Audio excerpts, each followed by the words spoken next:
Undernutrition has been a long existing challenge, not only in India, but among all the developing countries. Due to the cultural and geographical variance across states, we need a very collaborative and granular approach to tackle this problem. Hunger is no longer an issue of charity, but it's an issue of justice. Coordinated efforts of multi-sectors approaches across health, agriculture, water, sanitation, environment, education, and so on and so forth should come together at a platform to achieve the goals. Malnourishment, which is a major cause of concern for any civilized society. Collaboration with like-minded partners should be considered, including government and community groups that can actually magnify the nutrition impact of CSR work. Though India has seen a significant decline in malnutrition rates, but the absolute numbers of stunted, wasted, as well as anemic children are still a large concern, with a gigantic challenge of triple burden of malnutrition, undernutrition, overnutrition, and micronutrient malnutrition facing India. And due to the cultural and geographical variance across states, we need a very collaborative and granular approach to tackle this problem.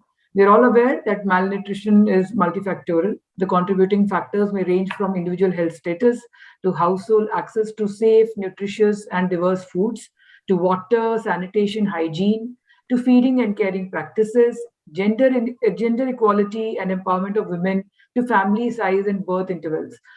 Nonetheless, most of these are preventable or treatable through effective health and nutrition interventions. What India needs is really a well-coordinated and collaborative effort that addresses the complex socioeconomic factors leading to ill health in children and women in our country. Children and women from vulnerable populations, such as the urban and rural poor, the traditionally marginalized and excluded communities, such as Adivasis and Dalits, have a higher probability of being excluded from health services and therefore are at a higher risk. Hence, we need to focus on ways to ensure effectiveness and reach. Secondly, we need to mainstream gender and women empowerment concerns to achieve nutritional objectives. Evidence has shown that when women are empowered, educated, and can earn and control income, infant mortality rates really decline. Child health, nutrition, and development improve. Agricultural productivity rises, population growth slows, economies expand, and cycles of poverty are broken. Thirdly, the interventions need to be localized for it to be sustainable and for greater impact. Hence, we need to focus to embed into our societal framework that addresses the diversity and intersectionality of the society, which in turn affects the utilization of nutritional programs. Finally, we need to leverage data and technology-driven innovations, which can improve the operations and management of the programs, so as to ensure that every child, pregnant or lactating woman and mother is treated with optimum care. It gives me great pleasure to welcome you to the 10th edition of Ideate, Bansidhar and Neela Panda Foundation's annual thought leadership platform. Undernutrition has been a long existing challenge, not only in India, but among all the developing countries. Nutrition imbalance is a double-edged sword, which not only affects the physical and mental growth of an individual, but also hampers the economic growth of the nation. It is also identified that our country has one of the highest domestic inequalities in malnutrition.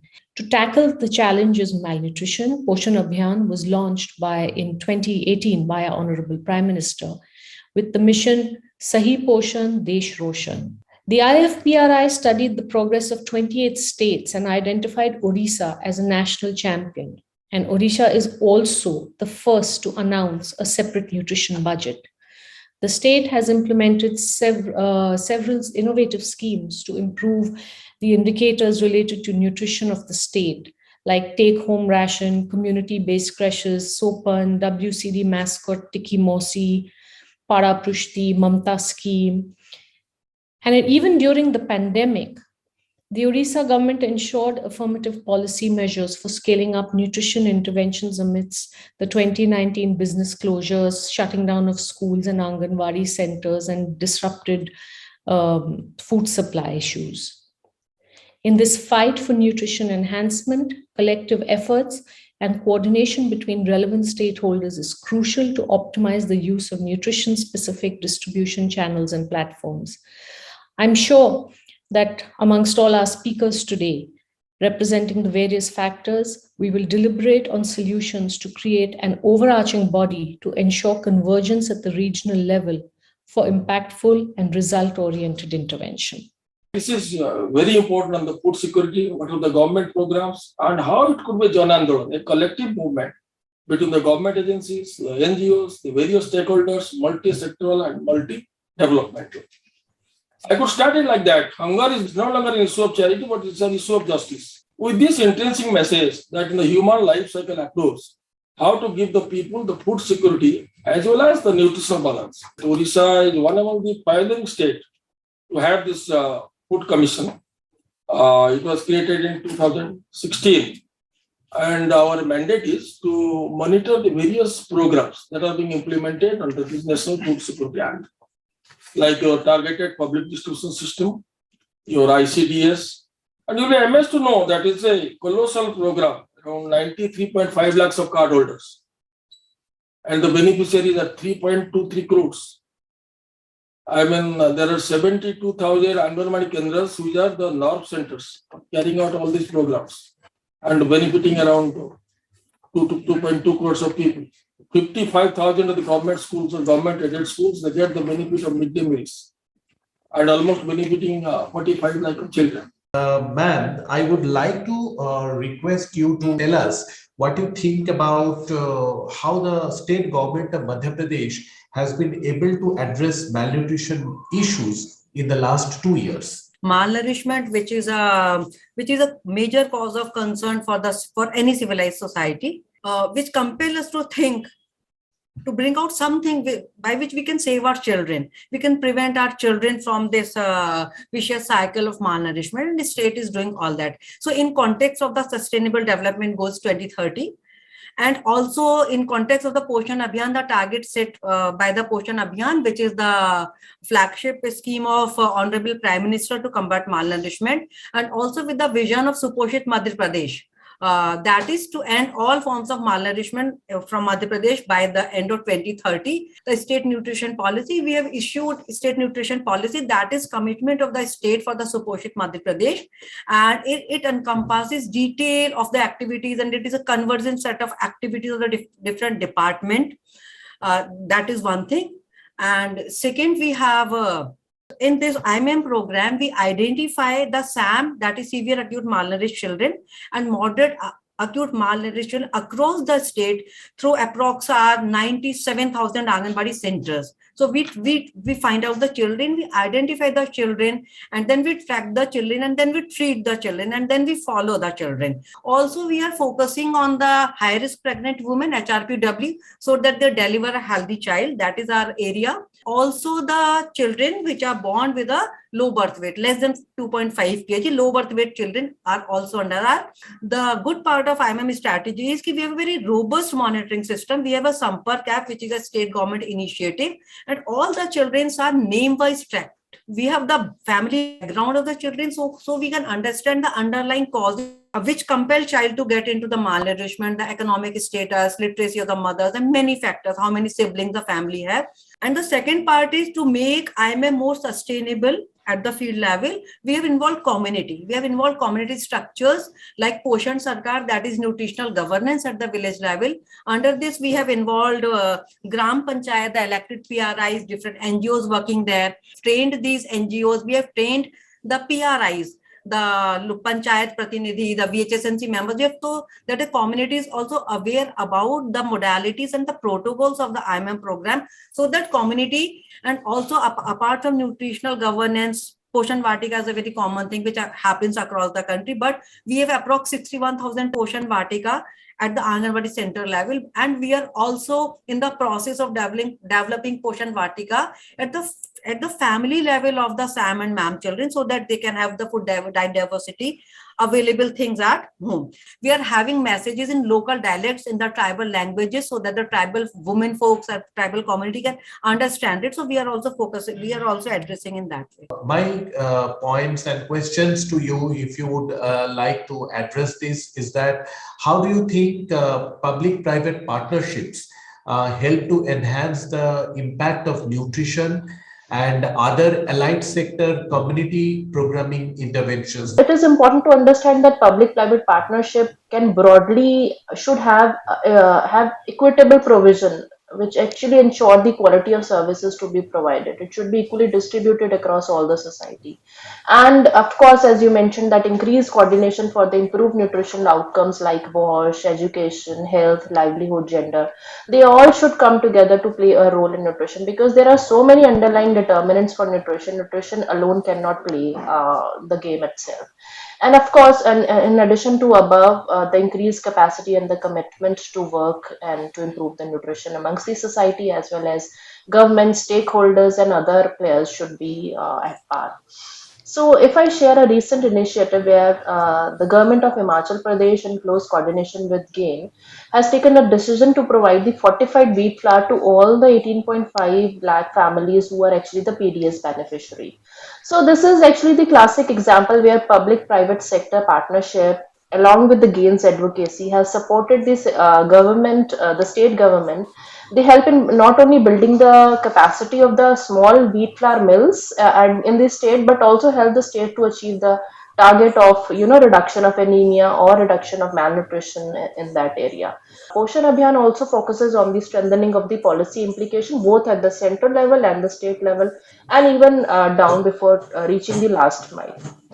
And to enhance the multi-sectoral convergence, it is very much encouraged by Poshan Abhiyan to come up with the innovative services of delivery models at community level, which can be replicable, which can made at scale, so that other people can also learn from it. Next one could be the equity. I mean, we should commit to reach the urban and the rural divide equally. I mean, we should there should be an aim to reach the hard to reach areas. The gender should be kept into the consideration, class, ethnicity, sexual orientation, and so on and so forth. And at the backdrop, women empowerment should be kept in mind, because ma'am earlier also mentioned that how a female literacy and the knowledge about the nutrition for a female is important. And then at the end, I would like to mention that the coordinated efforts of multi-sectors approaches across health, agriculture, water, sanitation, environment, education, and so on and so forth should come together at a platform to achieve the goals of to meet the nutritional targets as early as possible. As far as our understanding goes, the improving the dietary diversity and the quality of diet we are eating is at most important. Along with the nutrition education which we are giving to the people, it is important to provide them with the locally available fresh fruits and vegetables, which can be a cost effective as well as help in building the economy of that place. And counseling and nutrition education is also important at the same time, because sometimes the food in front of us is not very compelling until unless we know that how important it is. Stakeholders from the various fields like media, civil society, CSRs, NGOs, human rights commissions, politicians, bureaucrats should come together and act as catalysts and the champions to support. If we find something, the comprehensive framework which actually looms over the entire system, which may include policies, health system, should work together to achieve these targets. Devika, my question to you would be, how do you think CSR or mainly corporates can work in the area of community engagement or bring about community mobilization in synchronicity to augment existing government efforts to address India's nutritional challenge, especially in the post-COVID era? See, most of the CSR efforts are geographically focused to the nearby areas, aligned to their corporate presence, right? So such CSR strengths is intensive programming in that particular location. So their efforts can definitely be considered to demonstrate the success stories to the local government, especially with regard to the community engagement aspects. Now, thirdly, CSR ideally would work for capacity maximization so that its judicious spending would have a meaningful impact on the people. So, for which the collaboration with like-minded partners should be considered, including government and community groups that can actually magnify the nutritional impact of CSR work. To work in synchrony with government, CSR should look into sustainability of the efforts as a matter of core principle. The core responsibility of running all projects of CSR should ultimately be passed on to the government or the community. So, Shefalika, my questions for you to please enlighten us and also share your views are how can the private sector champion the agenda of nutrition awareness in community development projects to re-establish the importance of health and well-being? I clearly believe that the need of the hour is partnerships, and partnerships in any form possible. It could be a public-private partnership. It could be the partnership of the private sector with development network partners like I4N, or for that matter, even two private players being a partner, because the ultimate aim is to converge knowledge and implementation expertise, because with that combination, you would get the maximum scalability to nutrition interventions. Another method I feel is that, private players can also do some investment in research to develop a local-based food model. The third is for the private players to act as a catalyst to streamline access to health awareness and services. Private sector also has access to technology, and this is the right time to go in for technology integrated nutri-education at the community level. And I think this is another area that we should use it for. Now, please, if you could provide your views on how companies can integrate nutrition within their existing CSR and other allied sector programs around corporate action on nutrition. Let me answer the details to this question with an example of what the Bansidhar and Neela Panda Foundation is doing on behalf of IMFA. So IMFA's CSR program is based on the strategy to augment national schemes. And all our projects have a holistic aim. So, for example, we have our SHG project, which, of course, the primary aim of that project is financial inclusion. But when we approach this, along with the financial inclusion, we give out a series of life skills to women, and this includes WASH and primary literacy and livelihood initiatives to learn how to earn their money, and at the same time teach them things, how to have nutri gardens and to do mushroom cultivation and poultry farming, simply keeping an eye on the fact that once they have access to nutritious food is when they can, decide to consume it and go for that. The other one is that it's very, very important for every organization to focus on their employees. Companies like us have employees in thousands. And when we look at their families multiplied by those thousands, right, we have a ready audience where we can teach nutritional literacy. You teach their families also about what the importance of a balanced diet, especially for the girl child, and also have changed the food pattern in all our canteens.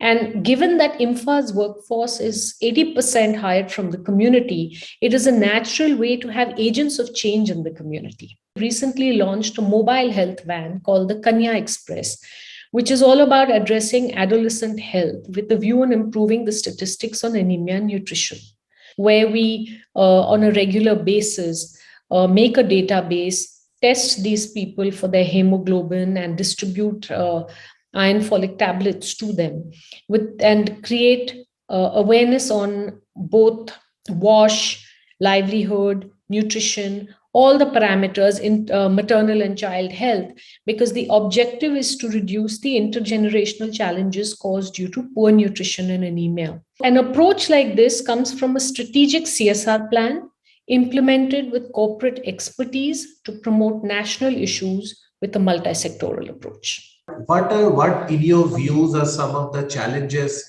that nutrition as a sector generally faces while implementation, and some of the localized changes or innovations that can be used to address those challenges? When we talk about nutrition is the most common, I think, since the humankind is there in this planet, the nutrition is known to everyone.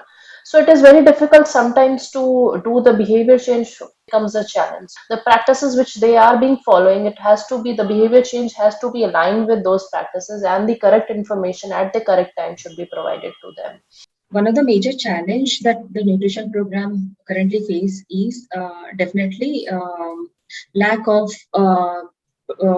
proper information in that particular direction, and research, nutrition research. So thank you, Devika. Shefalika, would you like to give us a final word or your final comments in terms of what are the various innovative practices that can be, spearheaded by corporates in close coordination with government to address the challenges which we generally see, or as practitioners we generally face in the field? If we have a robust interaction on a consistent basis with the government, with very specific parameters set out for exactly what the expectation is from each side, I think we would be able to tackle this and make sure that the implementation on the ground is taken care of at a much higher level. Markup sir, if you could give some opinion on how you think that the corporate or the private sector, government sector and civil society can work in tandem. Government programs are huge and skeleton staff, I could say. Suppose in the interstate, for the one Anganwadi workers is hard pressed with so much of workloads. Of course, nutrition is one of the major important things, but particularly during this COVID time, they hardly have any time to do and all those things. So there must be a helping hand, and very important deliberations have come out that behavioral change is the most important thing with the people. Otherwise, benefits are plenty, but they are not ready to get the benefits because of small inhibitions which can be changed by keeping in constant touch with them, constant interactions at all levels. Thank you. Thank you so much, sir. Indeed, we all agree that nutrition interventions, if 1 rupee is invested in a nutrition program, the cost benefit is very high. It is maybe as high as 16 rupees or 24 rupees. So, and it just boils down to not rocket science, but very simple behavior change interventions, community-based interventions, and linking everything is social behavior change communication campaign, nutrition literacy, and then monitoring what exactly is going wrong or right so that course corrections can be adopted.